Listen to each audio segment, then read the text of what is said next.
Hello, let me check in with the final chapter and epilogue of Astra by Cedar Bowers, I think it's a 2021 novel or 2022 novel. I'll have to check that for when I actually do a review because I think I will do a review of Astra. So each chapter has followed Astra, but through a different viewpoint character. And the great thing about each chapter is it really sinks you into the person that you are, whose viewpoint you're going through. There's Raymond to start off with, Astra's biological and Astra's father. And this is at the moment of conception where wants absolutely nothing to do with her, and very grudgingly at the end does does take her in. I think his dice probably come into play here, where he rolls the dice to decide what to do. Chapter 2 is Kimmy, where Kimmy is a girl who lives in just a regular conventional house that happens to be neighbors of the commune that Astra is being very neglectfully raised by Raymond. Raymond, who just, you're a shining star in the sky, and I let's anything that's going to happen happens. And she kind of intrudes on Kimmy's life, and Kimmy is this young girl who's sort of estranged from her mother. Her mother isn't particularly giving her love, and doesn't get to have any contact with her little sister. And we learn about Astra. We learn about Kimmy.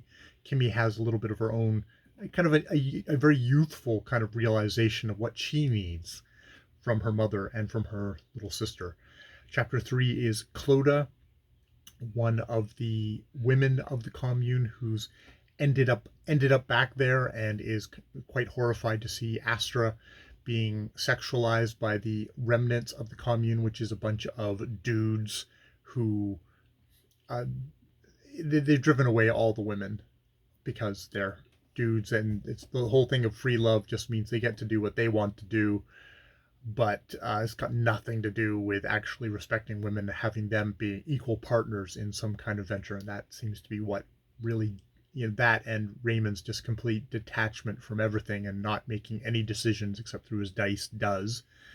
She has a son, Freedom, who she quickly realizes, I need to be a good mother and get him the fuck away from this before it's too late. Turns out it's too late. But chapter 4 is Brendan, who is the manager of a men's clothing store, where Astra comes, probably after butting heads with Clodagh, leaving the commune. He at the first, you get odd vibes off of him, but then you think, oh, he's an okay person. By the end, you realize he is a creep. He is a sexual predator. He is violent, and all that. And you're surprised about exactly how Astra is able to kind of handle herself in this situation. Sativa is a daughter of Clodagh. She has two children, Sativa and Freedom. She's sent by Clodagh to sort of spy on Astra. Astra, who is now set up with Chris, the security guy, who had warned her away from Brendan in the earlier chapter, and she seems to be kind of using him. She has a child now, Hugo, and it's the assumption that it's Chris's child, but they are not together in any sort of way. Chapter 6 is Doris. Doris was Raymond's co-partner in the commune, and has come back is now living in, I think it's Vancouver, in her mansion, which she's divvied up into things, and is renting it out that way to kind of not to support herself, but to properly use the land. And Astra comes to them and sort of demands, wiggles her way quickly into living there, and has been living there with Doris for a good while. Doris is at this point now is an older woman who's who had a partner, a woman, but that sort of ended, and she just hasn't had anyone else. By the end, Doris sort of realizes, actually, I want to sort of have this relationship with Astra and with Hugo, as like kind of the grandmother. And even though Astra, she really clearly sees Astra kind of just going through person after person after person, she still decides she wants to do this. Chapter 7, we have Lauren, who is this kind of stressed out, tuned up, kind of almost kind of a yuppie woman, I guess you would almost put it as, who is there. She and her husband, who have a child, are looking for a nanny, but she's very suspicious of all the women that get interviewed. And her husband comes up with Astra, who she's met at the park, and who's looking for a place to live. For a place to live because Doris has lymphoma and is got a super suppressed immune system, and Hugo is, going back and forth from school and bringing sickness home, which almost killed Doris apparently once. This is the story that Astra gives. You're sort of suspicious of what stories Astra is going to give, even though Astra's probably not lying, but this is what her justification is. Does move in, ends up with a little bit too close relationship with the husband, maybe really close, who knows, and they kick her out.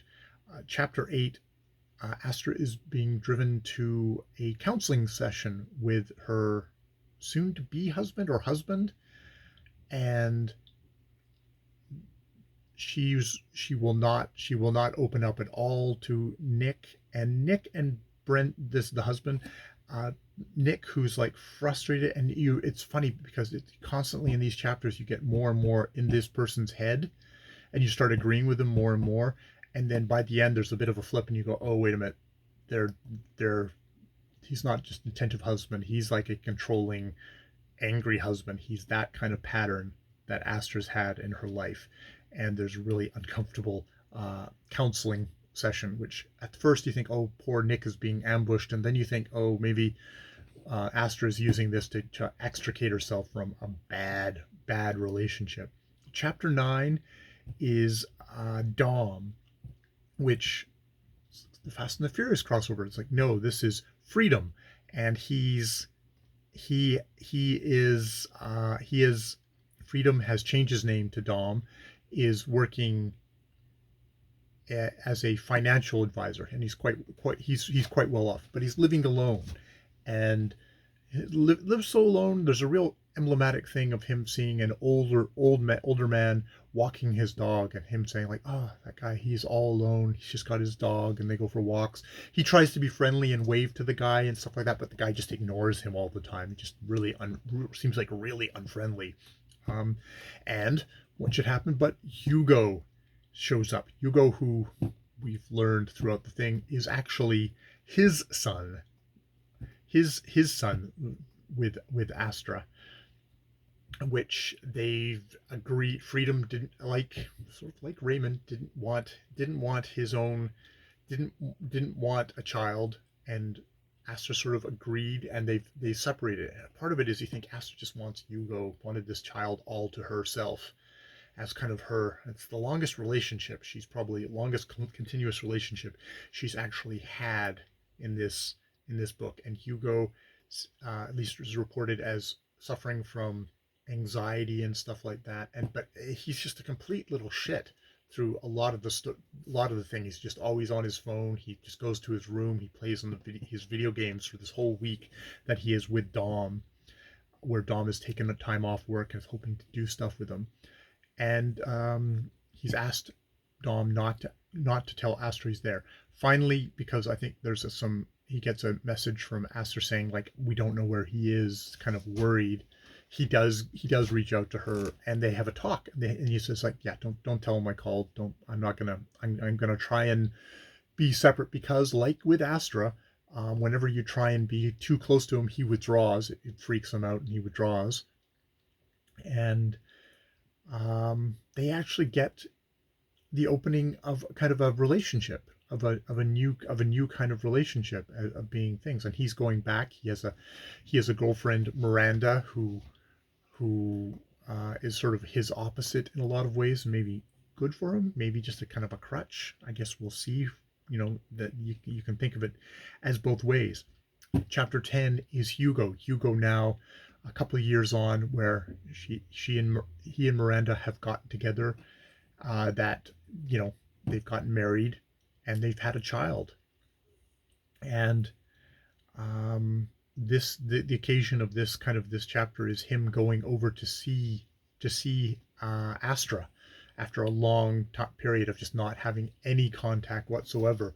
And you know, he confesses to her like, yeah, we got married and freedom came, and so she says like, I know, I'm a lot more closer to freedom. He and his family came over and visited and had dinner with us, dinner with me, and stuff like that. So it kind of opens up a little bit more of a relationship there, and Astra is starting to seem less and less kind of messed up, um, and you know, having a healthy relationship. The final chapter, which is not one of these 10 sides, this dice here, as it was, I probably didn't say at the beginning, is a 10-sided dice. Um, the final thing is beyond the dice, I guess. It's Astra. It's a chapter told from her point of view in first person, where she is back at the commune and Raymond is still alive. He's 90 years old, and she comes upon him swimming across a raging river, like at 90, and just dragging himself up onto a rock, and her needing to get a neighbor guy to come over who's actually living in Kimmy's old house,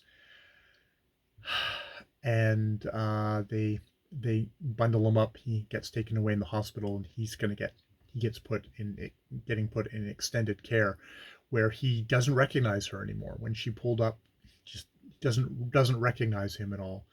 And the big final scene of that, I mean, she seems to be like, she's having a better relationship with this neighbor guy, where it's like we're both older, both like in our 60s, and there's like, he doesn't seem to have that, you know, stuff to prove, and she's not as reactive, not you know, needing either lots of love or complete withdrawal, somewhere in the middle there.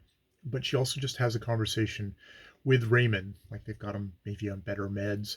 He doesn't recognize her still, but he starts talking about his daughter and how he loved her. And oh, it starts off with, that's my dice, when she pulls it out, and she says it was my mother's, and she always thought it was her mother's, but it's not. No, it's the only thing that Raymond had from his mother, who left him when he was very young, at 5. So you know, that his own history, the own history, that own bit of knowledge that, you know, people didn't know, and like him being so detached, not being able to make connections with people.